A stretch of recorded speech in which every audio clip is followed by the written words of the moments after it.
আসসালামু আলাইকুম। এই রমজানে আমি সেহরিতে আজকে রান্না করেছিলাম ডিমের তড়কা। সেহরিতে যদি এভাবে আপনি ডিমের তড়কা রান্না করেন তাহলে আর কোনো মাছের প্রয়োজন হবে না।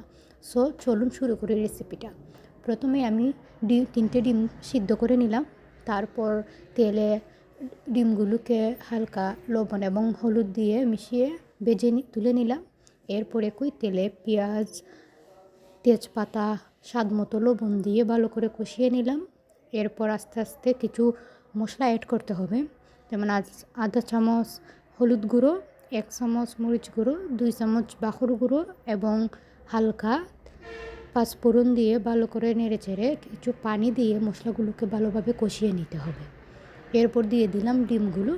ভালো করে কষানোর পর ডিমগুলো থেকে যখন পানিগুলো একেবারেই ছেড়ে যাবে তখন নামিয়ে নিলেই রেডি হয়ে যাবে ডিমের তড়কা। সো আপনারাও এভাবে একবার হলেও বানিয়ে দেখবেন, তাহলে আর কোনো মাছ খেতে চাইবেন না, এটা 100% শিওর। সো এরকম রেসিপি পেতে অবশ্যই আমার চ্যানেলটাকে সাবস্ক্রাইব এবং লাইক দিয়ে পাশে থাকুন।